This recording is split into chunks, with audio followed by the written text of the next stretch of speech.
Naghahang siya, ma. Malungkot ka ba sa 30 mil? Ha? Oo. Mag-thank you ka man lang, te. Okay na po. Ay, pasensya na, ha? Usap-usapan ngayon sa social media ang tila pagka-imbierna ng Showtime host na si Vice Ganda sa isang contestant dahil hindi man lang nagpasalamat sa premyong ibinigay nila.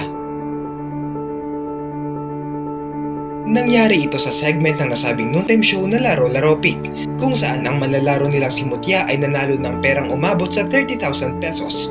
Pero sa halip na matuwa ay tila malungkot pa ito.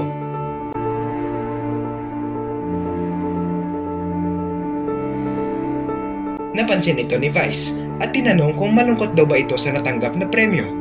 Sagot ng contestant, ang laki raw ng babayaran niya para sa pang-college ng anak niya na nagkakahalaga ng 16,000 pesos.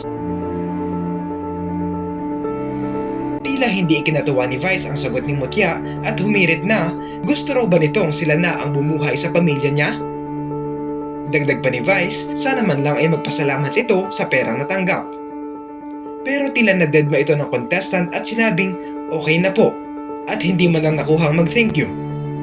Kaya naman napasabi na lang si Vice na ang galing ni ate na may halong inis dahil sa ipinakitang ugali nito. Panoorin ang video. Kinuha na ni Mutya ang 30,000 pesos. Congratulations! Congratulations! Congratulations! Naghahang siya, ma. Malungkot ka ba sa 30 mil? Ha?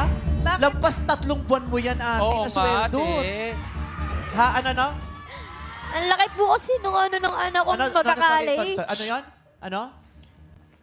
Ang sabi po kasi nung anak ko, 16,000 po daw kasi yung bawat ng school niya. 16,000 ang? Yung parang practice niya po doon pag sumasakay sa aeroplano. Oh, ayan, 30 mil. Oo nga. Gusto mo ba kami nabubuhay sa pamilya mo?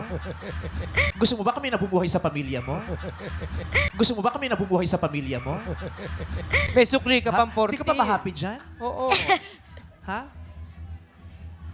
At least meron kayong panimula, ate. At Oo. ano pa, O ipon sigurado pa. yan, walang talo. Mag-thank you ka man lang, te. Oo. Mag-thank you ka man lang, te. Okay na po. Ay, pasensya na, ha? Ang galing ni ate. Okay. Umani ito ng samot-saring komento sa mga netizens. Ayon sa kanila, alam nilang mahirap ang buhay. Pero sana man lang ay nagpasalamat ito, lalo na't malaking pera pa rin ang 30K at hindi naman ito basta-basta nakukuha sa madaling paraan.